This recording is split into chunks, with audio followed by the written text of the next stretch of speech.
Hello लोगोफोर खुलुमबाय आंनि मुङा अमृत बसुमतारी बे रुंसारि जानायनि सायावहाय बेयो जोबथा भिडिअ नोंथांमोन दिनै सानथामनि गेजेराव साथाम बर' रुंसारि जानायनि सोमोन्दै बियो जोबथा भिडिअ आरो जोबथा भिडिअ आङो आरो मोनसे खोथा मोनसे जाथायखौ गोलावै फोरमायलांनो सानदों दा बेबो जोबोद माने नोंथांमोनहा सानोब्ला माने माबोरै बिदि जाबाय थाखो नोंथांमोनाव गोबां सोंथि फैसिगोन आरोखि बे भिडिअखौ गुदिनिफ्राय जोबजासिम नायलाङोबा दा जोबथाया जाहैबाय बियो बे जाथाया जादोंमोन नोंथांमोन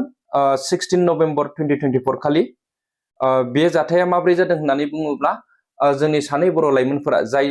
रुंसारि जादों बेजों लोगोसे जोंनिनो सासे बर' लाइमोन दङमोन बिथांमोनहा माने मोनसे कम्पानियाव जइन जाहैदोंमोन निउ जइनिं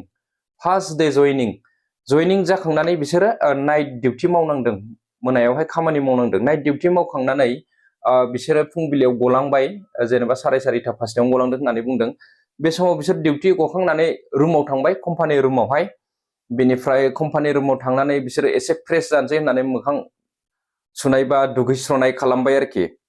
बे समाव लोगोआ ड्रेस गानस्लायगासिनोमोन जाहैबाय बेनिफ्राय जाय रुंसारि जादों बिथांनि मुङा अनजालु बसुमतारी 22 बोसोर बैसोनि बियो माने एसे ड्रेस सुनसै होननानै ड्रेस सुदोंमोन जाहैबाय ड्रेस सुखांनानै जोङो सिखौ गोरान खालामनो थाखाय फोरानो नङा होमबा मबेबा मोनसेयावहाय थाराव बा मबेबा दान्दाफोराव दा बियो फोराननो होननानै मोनसे थाराव फोरानहैदोंमोन माने सि लामग्राखा आरोखि सि फोरानग्राखा बियो बेवहाय सि फोरानहैनायाव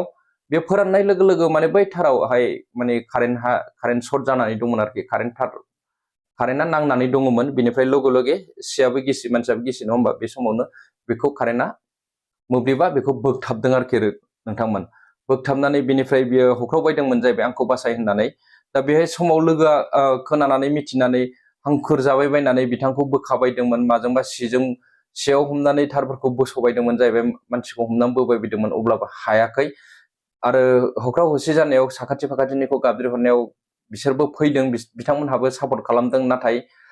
बै थारखौ बिसोरो थारनिफ्राय मानसिखौ बोखारनो हानाय जायाखै बोबाय बायनानै माने जे थाराव कारेन्ट नांनानै दं बे जवा होसिया गुबुन दस्रा थारासो जनानै थांबाय अब्लाबो बियो माने जे थाराव कारेन्ट नांनानै दं बे जौवाखै आरोखि थारा बुखाबायबाबो बिनि उनावहाय कारेन्टआथ' गाव हारसिङैनो मोनसे समाव नारखाफिनो नङा होमबा जेब्लानाखि जिउआ जोबलाङो अब्ला मानसिनि देहायाव थै गैयाब्लानो कारेन्टआ बोआ नङा होमबा दानिया बियो उनावहाय बोखानो हाबाय बिसोरो बे समावहाय माने बुंदोंमोन हां थिफुन दंबावो होननानै हार्टबिटआबो एसे मावदोंमोन होननानै दा बे समाव हाखु दाखुनो माबारनो बाइकआव दिखोनानै हस्पिटालाव लांदोंमोन नाथाय हस्पिटालाव डक्टरा बेखौ रुंसारि जाबाय होननानै डिक्लेयार खालामनाय जादों आरोखि माने बे समाव बिसिमाव बियो बिनि जिउआ गैलिया आरोखि बियो रुंसारि जालांखांबायमोन जोबोद दुखुनांथाव बिथाङा गोबां नाजादोंमोन गोबां खस्थ' खालामदों गोबां गाब्रायदों बे रुंसारि जानायाव बिनिनो माने लोगोथारमोन जाहैबाय दा मा खालामनो नङा होमबा रायजोफोर बाहायगआव दङबा बा खाफालाव लिरनाय दङबा बेफोरबायदि जाथाया जानानै फैयो दा बेनि जाथायावबो गोबां जोङो नारा नाथा जादों रायजोफोर गोबां बै फंबाया जाय थाफादों फुंनिफ्राय सानसे माने पुलिसनि प्रसेसखौनो मावनो हानाय जायाखै बिथाङा जोंखौ कल खालामबाय जोंबो बेसेबांबा गोजानाव दङमोन जोङो थांबाय 7:30 8टासोआव सहैबाय आफादगिरिजों आंजों प्रेसिडेन्टजों आंजों सहैनानै जोङो माने जों सहैनाय लोगो लोगो माने पुलिसा जोंखौ नुनानै जोंबो रायलायबाय पुलिसजों थाबैनो 2-3 मिनिट 5 मिनिटनि गेजेरावनो आरोखि गासिबो खामानिखौ बियो अके खालामजोब्बाय आरोखि पुलिसा बेबायदि जादों आरोखि दा बेनिखायनो आफादखौ नांगौ रायजोफोर आफादनि मानसि थाङोब्ला माबा मोनसे खामानिया एसेब्लाबो इजि जानानै फैयो आरो जोङो गासै माने अनारफोरनि फारसे खोथा थायो नङा होमबा जाथाय जायोबा बेहाय जोङो माखासे नारसिननो हानाय गोहो थायो आरोखि आफादनिफ्राय नों हारसिङै मावोब्ला आफादनि अनगायै सोरबा सासे सानैया मावोब्ला बेखौ बिसोरो इगनर खालामो आरोखि उल्थां फाल्थां खालामो गासैबो केसखौ दा बेनिखायनो आफादजों नांथाबना थानांगौ माबा मोनसे जाथाय जायोबा आफादा सापर्ट खालामनो हायोबा आफादनि मानसिखौ नुयोब्ला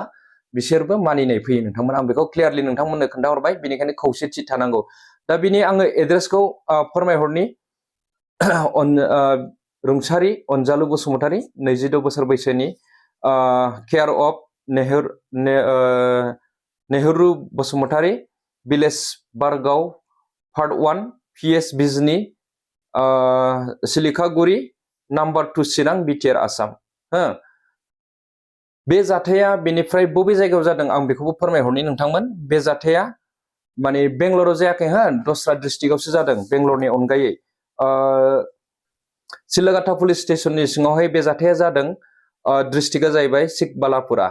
कर्नाटका 562105। हो, बे जाथाया बेवहाय जादों। हो, बेंगलराव गोलैया बियो। बेंगलरनिफ्राय बेसेबांबा गोजान जायो बियो बे जानाय जाथाया।